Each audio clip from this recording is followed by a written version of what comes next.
राजा, तो सावकार एका शेतकऱ्याला मारतोय.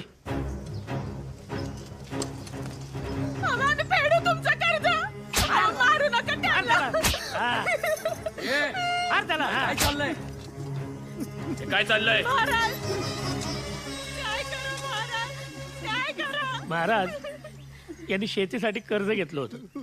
आज 2 वर्ष पूर्ण झाली, ना मुद्दल ना व्याज. अरे पीक पाणी झालं की देईल तुझे पैसे परत तो. मारहाण काय चालवलीस? अहो मोरोपंत, यांनी शेती केलीच नाही तर पीक पाणी कुठून येणार? म्हणजे न्याय निवाडा कसला करताय मोरोपंत? शेतकऱ्याला मारणारे हात कापा त्याचे.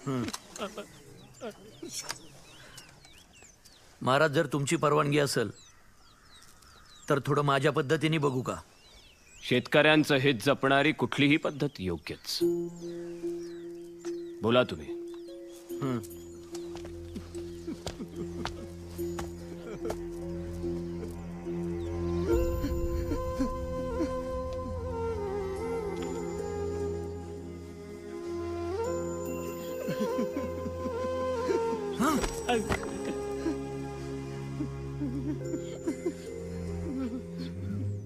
शेतीसाठी ह्याच्याकडून जे कर्ज घेतलं होतंस त्याचं काय केलंस तू? हात जोडू नकोस. शेतकरी आहेस, येळ पडलीस तर इळा घे, खुरप घे, नाही तर कोयता. हात तोड समोरच्याचे, पण जोडू नकोस. काय केलंस त्या पैक्याचं? मामा लगीन होतं थोरलीचं. वय आम्ही सगळा पैका हुंड्याला दिला. बघितलं महाराज, हे असं करतात. काय चूक आहे आमची?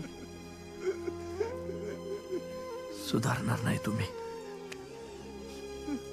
महाराज, हा प्रश्न या एका शेतकऱ्याचा नसून अख्ख्या स्वराज्याचा आहे. या सावकाराला शिक्षा करून तात्पुरता नाही तर समध्या स्वराज्याचा विचार करून काहीतरी कायमस्वरूपी तोडगा काढला पाहिजे. तोडगा थोडा जालिम असला तरी चालेल. लवकरात लवकर काढा आणि या सावकाराला ताब्यात घ्या. महाराज जी राज. महाराज, माफी मोरोपंत, द्यावी. या न्याय निवाड्यासाठी आजच दरबार लावा ताबडतोब.